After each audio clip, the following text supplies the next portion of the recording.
il va donner un truc, le gars la terre. Amen. Vous comprenez? Mais quand vous voyez, pendant qu'on est en train de le boxer, vous comprenez, celui qui n'a pas encore vu, il est inquiet. Il dit, ah, le gars va mourir. On tape là, le gars KO, il dit, ah, c'est terminé. Mais quand tu as vu, non, il va se relever. C'est comme ça que ça se passe avec notre Dieu. Mais dans les 7 tonnerres, il est venu nous montrer le film. Amen. Il nous a montré le film. Il a dit, dès le départ, tu étais déjà un fils de Dieu. Et tu peux que te reproduire selon ton espèce. Donc à la fin, tu seras seulement un fils de Dieu. Maintenant, le coup que tu vas prendre là, c'est ce que tu vas prendre pendant le combat. Mais en réalité, tu avais déjà vaincu. Quand tu avais vaincu à la croix, tout ce que tu as fait, c'est de continuer seulement à combattre. Mais voilà l'acteur, il est à terre. En compte, avant d'arriver à 10, le gars se relève encore. Cabossé, mais se relève encore. Il y a encore un espoir. Amen. Et c'est ça avec nous. Satan te donne un coup, tu tombes. Relève-toi. Tu es tombé dans un péché, tu tombes. Relève-toi. Tu n'es pas fini. Reprends les armes. Reprends les armes. Vous comprenez? Et dans une bataille, la chose, l'une des choses qu'il ne faut pas perdre, c'est son casque. Vous comprenez? C'est son casque. Parce que tu peux arriver quelque part, même l'arme peut tomber. Tu peux perdre tout cela. Mais quand il y a des explosions, tu dois avoir le casque. Vous comprenez? Parce que la tête, c'est ce qu'il faut sécuriser avant tout. Parce que si on te touche à la tête, tu es tombé. Mais tu peux prendre une balle à l'épaule, ça peut passer. À la jambe, ça peut passer. Vous comprenez? Même à l'ordinaire, il y a des gens qui survivent. Mais à la tête, tu es mal barré. Mais or qu'à la tête, tu as approuvé l'arme essentielle. Le salut. Il dit, mets ça sur ta tête. Donc tu sais que tu es sauvé.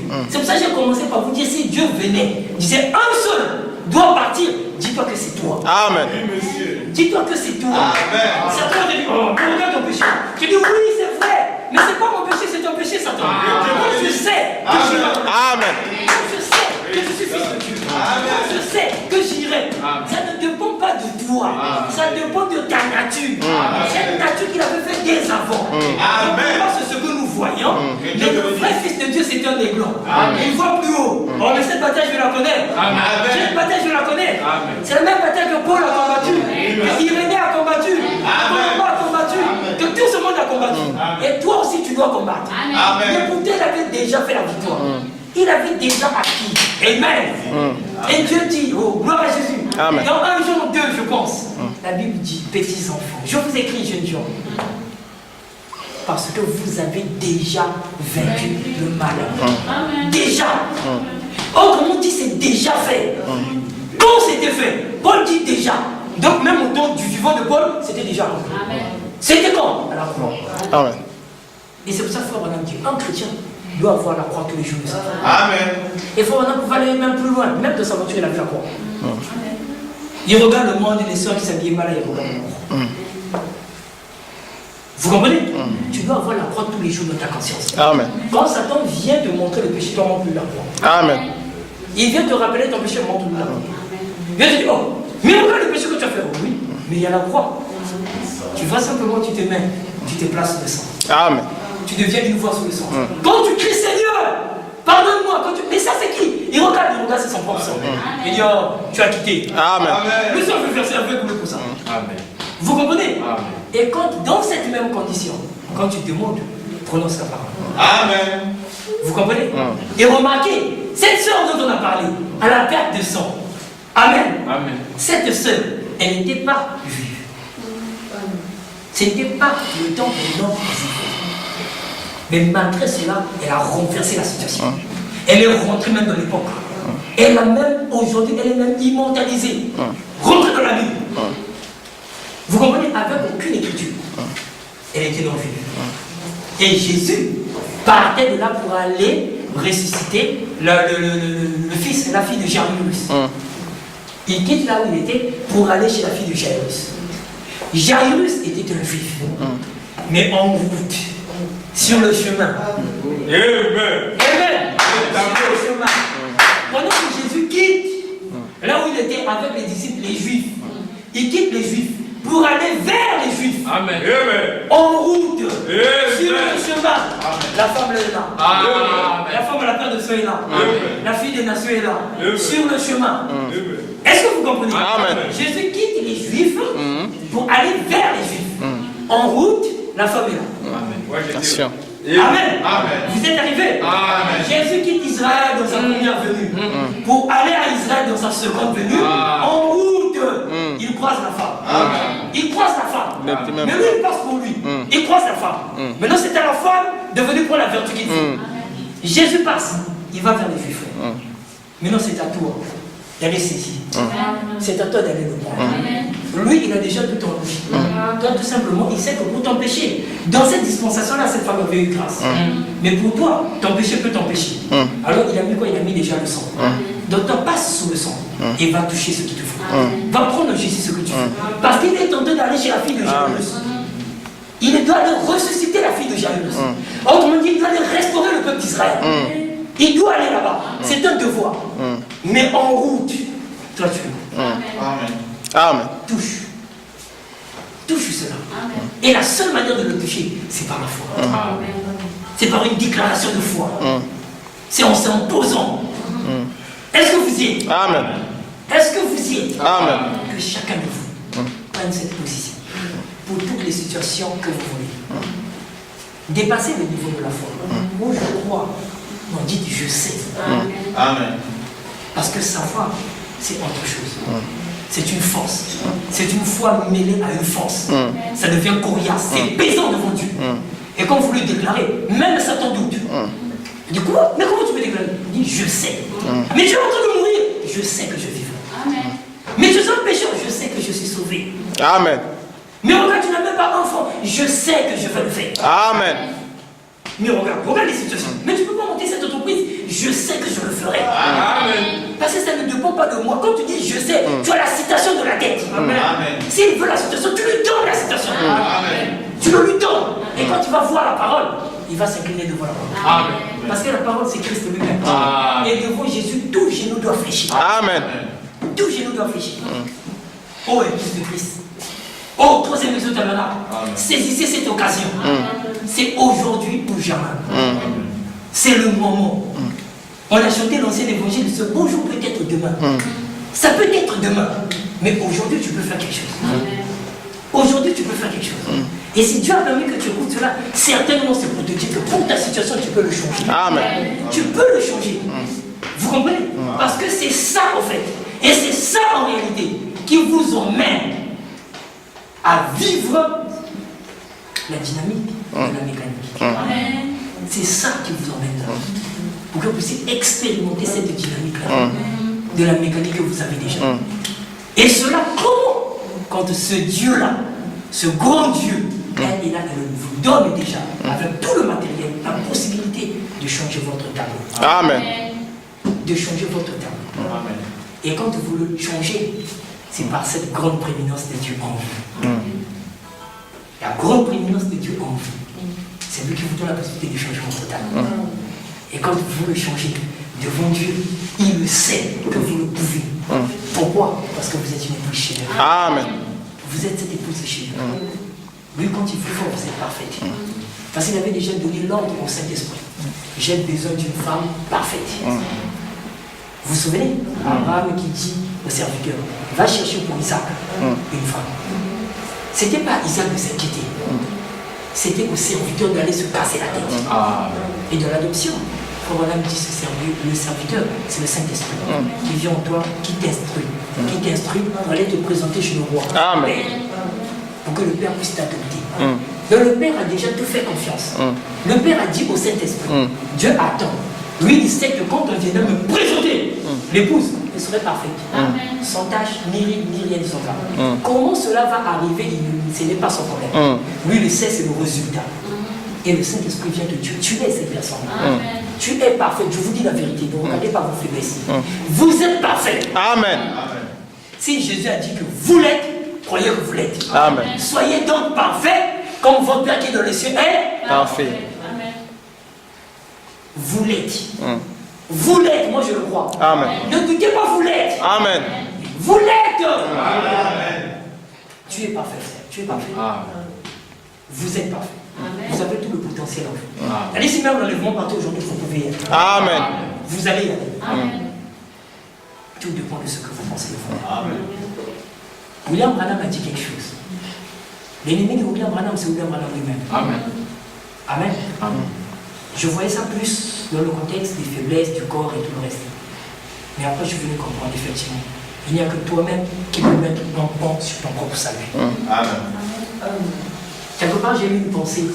On dit souvent que quand nous marchons dans la vie, on a l'habitude de nous mettre des bâtons dans les roues, n'est-ce pas? On te met des bâtons dans les roues. C'est vrai, c'est un fait. Mais ce n'est pas ça, au fait, la chose. Parce qu'en réalité, c'est qu'est-ce que toi tu fais de ces bâtons-là? Est-ce que tu vas les ériger un mur pour que tu t'arrêtes? Ou bien tu vas en faire un pont pour traverser l'obstacle? C'est ce que tu vas faire de ces bâtons-là qui va te déterminer. Les bâtons de l'éou, il y en aura. Satan fera toujours. Il viendra toujours. Mais tout dépendant de ce que tu feras de ces bâtons. Vous comprenez? Changer le tableau. C'est maintenant. Et je sais que tu l'as fait. Et je sais que tu le feras. Parce que vous êtes fort. Par qui? Par celui qui est en vous. Parce que celui qui est en vous là, quand je m'adresse à vous, quand je dis vous, je ne te vois pas toi. Toi tu as des faiblesses. Moi j'ai des faiblesses. Mais je vois celui qui est en vous. Il est plus grand que celui c'est le créateur de l'univers. Réalisez ça simplement. Que celui qui est en moi, c'est le Dieu Tout-Puissant. Mais qu'est-ce qui peut m'être impossible? Qu'est-ce qui peut m'être impossible? Qu'est-ce que je peux faire qui ne peut pas marcher? Qu'est-ce que Satan peut me dire?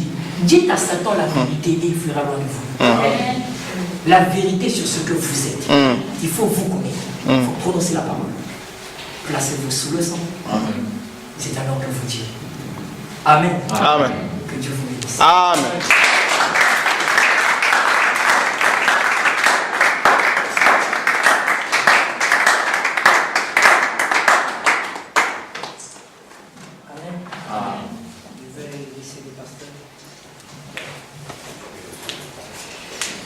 Amen. Donnez une acclamation au Seigneur. Amen. N'est-ce pas merveilleux? Amen. Je sais. Amen. Je sais que mon Rédempteur est vivant. Vous savez, quand est-ce que Job a dit cela? C'était pas pendant la fête. N'est-ce pas? Il a dit cela quand il y avait des fortes épreuves. Les épreuves étaient arrivées à un point où même sa femme a dit écoute, à ce point, on a vécu, on vient d'enterrer nos enfants, on a perdu tout ce qu'on avait comme bien, comme et tout ça. Mais maintenant, là même, ta santé là est touchée. Non, je pense qu'il serait mieux de pouvoir maudire ces dieux-là et puis mourir parce que trop c'est trop. Mais Job a dit à sa femme, comment tu parles comme une femme insensée? Et pour ça, il n'a pas péché, il n'a pas appelé sa femme insensée, n'est-ce pas? Mais tu parles comme une femme insensée. Donc c'est comme si tu as oublié ce que Dieu a été pour nous durant toutes ces années. Mais maintenant, là, je ne vais pas parler de la foi, mais je vais parler de ce que je sais. Amen. Parce que dans la foi, c'est une espérance, n'est-ce pas? Tu espères. C'est une ferme assurance des choses qu'on espère. Une démonstration de celles qu'on ne voit pas. Mais quand tu montes plus dans la foi, c'est-à-dire quand la foi, parce que vous savez que toutes les vertus sont contenues dans la foi. Amen. Frère Branham est venu restaurer pas une autre vertu. Il est venu restaurer la foi. Mais la foi doit être éprouvée. C'est comme quand on parle du pétrole. Vous savez que dans le pétrole, il y a l'essence, il y a les gasoil, il y a les kérosène, il y a le goudron, n'est-ce pas? Donc, quand on prend le pétrole, on traite le pétrole, ça vous sort du kérosène. On traite le pétrole, ça vous sort du goudron. On traite le pétrole, ça vous sort du samplon, je ne sais pas moi comment vous appelez ça, tout ça. Toujours avec le pétrole, l'avion a besoin de voyager, on a besoin de se ravitailler en carburant. Toujours avec le pétrole, on doit asphalter des routes, on doit... Tout ça, c'est seulement le pétrole. Mais maintenant, dans la foi, la Bible dit, l'épreuve de votre foi produit la patience. Vous comprenez? Donc quand on prend votre foi, là, c'est que tu crois là quel est le fondement. Dieu vient éprouver cela. Cela va produire une autre vertu. Amen. Il prend encore la foi, il éprouve, il éprouve, il éprouve. Ça t'amène à saisir quelque chose. Tellement que Job était éprouvé dans beaucoup de choses. Là, il a dit non, là, c'est plus seulement que je crois que, mais je sais. Amen. C'est lui qui a été avec moi dans telle épreuve. J'ai cru en lui, il m'a secouru. J'ai cru en lui dans l'autre pays, il m'a secouru. J'ai cru en lui, non. Mais maintenant là, je sais. Il a même fatigué le diable. Il a dit, écoute, je ne veux même pas parler de la mort, mais j'aimerais te dire ça là. Même si les vers venaient dévorer ma chair. Amen. Je suis encore vivant, mais les vers viennent dévorer ma chair. C'est-à-dire une maladie grave où je commence à pourrir vivant. Mais je te dis déjà, Satan, même si j'arrive à cette étape-là, je sais que mon Rédempteur est vivant. Amen. Amen. Donc c'est plus fort que ce que le diable pouvait penser. Amen. Et vous savez, dans l'âge de Smyrne, ce que Dieu a dit. Vous avez déjà lu ça? Dans l'âge de l'église de Smyrne. Hein? Nous pouvons lire ça? Amen. Qu'est-ce que la Bible nous dit là-bas, dans l'âge de l'église de Smyrne? Vous verrez dans ce cas-là ce qu'il dit. Qu'est-ce que la Bible nous dit là-bas? Apocalypse, chapitre combien? Chapitre 3. Nous sommes dans l'âge, les âges de l'église, c'est le chapitre 3, n'est-ce pas? Donc, dans Apocalypse, chapitre 3, verset. Bon, alors, dans Apocalypse, chapitre 2, vous êtes avec moi? Amen. Nous pouvons aller ensemble. Nous pouvons commencer à partir du premier verset de l'âge de l'église de Smyrne. Écrit à l'ange de l'église de Smyrne. Vous allez lire tous ensemble? Allons-y. Écrit à l'ange de Smyrne. Voici ce que dit le premier et le dernier, celui qui est je connais la nation et la pauvreté, bien que tu sois riche et la calomnie de la part de ceux qui disent ne sont pas, mais qui sont une synagogue de Satan. Ne fais pas ce que tu vas souffrir. Voici le diable jettera quelques-uns de vous en prison, afin que vous soyez éprouvés, et vous aurez une tribulation de 10 jours. Sois fidèle jusqu'à la mort, et je te donnerai la couronne de vie. Et celui qui a des oreilles entend ce que l'Esprit dit aux églises. Celui qui vaincra n'aura pas à souffrir de seconde mort. Amen. Amen. Est-ce que nous pouvons lire le verset bon, ça c'est ça c'est Pergame maintenant. Verset 13. Je sais où tu demeures. Je sais que tu es là au trône de Satan. Mais tu retiens mon nom, tu n'as pas le même au jour de Mon témoin fidèle qui a été mis en mort. chez vous, là où Satan s'assoit. Amen. Je sais où tu demeures. Amen. Frère Branham dit, chaque fois que vous voyez Dieu sortir cette phrase, je sais. Amen. Donc, ça veut dire qu'il y a quelque chose de grave qui va arriver. Amen. Mais la seule chose qui vous dit de pouvoir vous assurer, c'est de savoir qu'il est là. Amen. Il dit, c'est comme une maman avec le petit junior. Amen. Une maman avec son petit enfant. Il amène dans sa chambre à coucher pendant qu'il y a les tonnerres dehors et que la pluie tombe vraiment avec beaucoup d'orage et tout ça. Il dit à son fils, Junior, tu vas dormir, mais je vais éteindre la lampe. Mais sache que maman est là. Je sais. Donc c'est une sorte d'assurance. Il vient rassurer son fils. Que sache que même si tu entends des coups de tonnerre, tu vois des éclairs, tu vois des choses compliquées qui viennent s'abattre dans ta vie, sache que je suis là. Et quand tu sais que je suis là, j'ai la maîtrise de toutes ces choses. Amen. Amen. Et maintenant, quand toi tu arrives à dire à Satan, je sais que dans telle situation, dans tel problème, dans tout ça, mon Dieu est là. Mon Dieu voit nos soucis. Mon Dieu ne m'a pas oublié. Alors, tu pourras dire à Satan, éloigne-toi de moi. Tu pourras dire à Satan, fais conviction, arrête de moi, Satan. Parce que je sais que Dieu m'a déjà donné. Amen. Amen. C'est ce qu'il a dit dans l'autre passage tout en haut, qu'on a lu dans Isaïe, je crois, qui dit, je l'ai déjà fait. Avec vos vieux là et tout ça, je l'ai déjà fait. Mais maintenant, je vais le faire encore. Amen. Avec nos pères dans la foi, il a déjà fait. Amen. Avec Abraham, il a fait. Avec les apôtres, il a fait. Mais vous les enfants, je vais vous dire que ce que j'ai fait avec eux, je vais le faire encore. Amen. Amen. Encore et encore et encore. Amen. Est-ce que nous pouvons nous lever pour chanter? Je ne sais pas si vous connaissez les cantiques. Je vais le faire encore et encore et encore. Amen. Amen. Qui peut me donner les tons là? J'ai oublié la mélodie.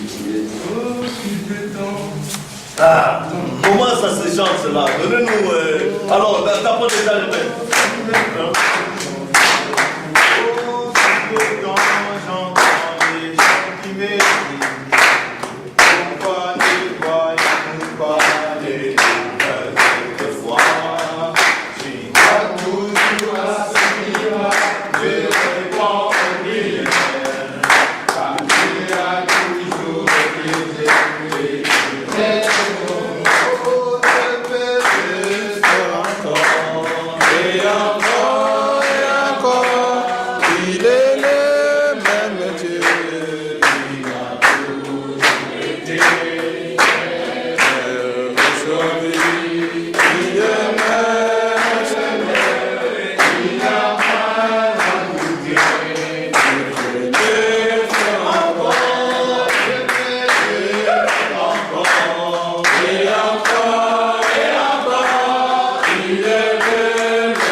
Est juste au-dessus de l'église. Amen. Oh, je me sens tellement bien comme ça. Amen. Tous les péchés sont sous le sang. Amen. Voyez-vous, le Saint-Esprit aime la parole. C'est de la parole que le Saint-Esprit se nourrit. Amen. Donc moi, quand j'entends pas des amens, je sens qu'il n'y a pas de Saint-Esprit quelque part. Amen. Parce que quand il y a le Saint-Esprit, dès que la parole sort, il y a des amens. Amen. Le projet qui valide que ça, j'ai bien avalé cette citation. J'ai bien avalé ça. Ce sont des amens. Amen. Ce sont des alléluia. Amen. Ce sont des acclamations. Parce que Dieu aime ça. Amen. Une fois, quelqu'un qui a assisté au Panam Tabernacle, quand il est sorti, il a dit à Frère Panam, il dit à Frère Panam, vraiment, j'étais trop ennuyé, j'étais dérangé. Je sais pas, c'est comme ça que vous adorez, trop de bruit, tout ça. Amen. Ça, tu ne seras pas là. Désolé, mais je comprends qu'au ciel, toi, tu ne seras pas là. Tu seras très ennuyé au ciel. Parce qu'au ciel, la Bible dit quand il a ouvert les eaux, il y a eu des cris, des acclamations, il y a eu trop de bruit. Donc si toi, tu étais là, ces bruits ne vont pas te déranger. Amen. Nous faisons des bruits parce que des bruits là-bas, c'est ce que nous faisons. Amen. Où étais-tu, Jean? Quand les étoiles du matin chantaient dans la lumière, on poussait les cris des gens parce qu'on connaissait qui nous étions. Maintenant qu'on vient de vous dire, vous n'êtes pas des pécheurs. Vous n'avez jamais péché. C'était le propre truc de Dieu qu'il a établi pour lui-même pour pouvoir faire connaître à ses attributs. Vous n'y étiez pour rien. Amen. À la croix, tout ce que les Juifs ont fait de lui, tout ça à la croix, pendant qu'il criait, que son sang tombe sur nous, même sur nos enfants. Lui, à la croix, il a dit, Père, pardonne-leur. Ils ne savent pas ce qu'ils font. Parce que lui-même, il les a aveuglés expressément. Amen. Il devait les aveugler, à la croix il demande leur pardon. C'est-à-dire comment ils l'ont insulté. Et tout ça c'était jeté dans la mer de l'oubli. Il devait rester comme ça parce que quand il va revenir, dans sa seconde venir, il vient, il descend tout droit aux Juifs. Amen. Est-ce que vous le savez? C'est là où ils vont les reconnaître. C'est pourquoi nous sommes en train d'entendre déjà le bruit de la manière dont ils sont en train de préparer la réception du retour du Messie. Amen. Dernièrement, c'est hier que j'étais en train de lire le premier ministre israélien qui dit que les Juifs n'ont pas de terres à céder, mais ils ont plutôt des terres à récupérer. Amen. Parce que même là où se trouve l'abomination du temple dont on parlait, les prophètes, Jérémie, Daniel, c'est une terre à récupérer. Amen. Est-ce que vous comprenez? Donc nous ne devons pas nous imaginer quoi que ce soit maintenant. Quand nous les nations, nous voyons cela, nous devons comprendre que bientôt la porte des nations se ferme. Amen. Et quand ça se ferme, Dieu ne va plus écouter la voix des cochons, des chiens et tout ça. Parce qu'il va se focaliser pour les enfants. Amen. C'est qu'il a venu là, dit que, comme Joseph a dit, non, Dieu savait. Il fallait que cela arrive. Mais Dieu seul le sait. Maintenant, je suis là, j'ai déjà pardonné vos péchés. Maintenant, je suis venu combattre pour vous. Parce que je suis venu vous sceller pour que nous puissions fêter d'abord là-bas pendant les milléniums. Frère Branham dit, le millénium, c'est une fête juive. Vous le savez, non? Amen. Jésus sera sur le trône comme étant le fils de David. Amen. Il est fils de David, non pas pour les nations, mais il est fils de David pour les Juifs. Est-ce que vous comprenez? Donc, comme il sera là-bas comme étant fils de David, ça sera la fête juive. Mais l'épouse sera là parce que nous sommes mariés à leurs frères.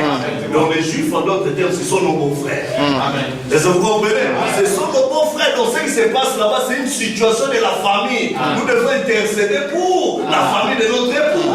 Est-ce que vous comprenez? Donc, celui qui bénira Israël sera béni.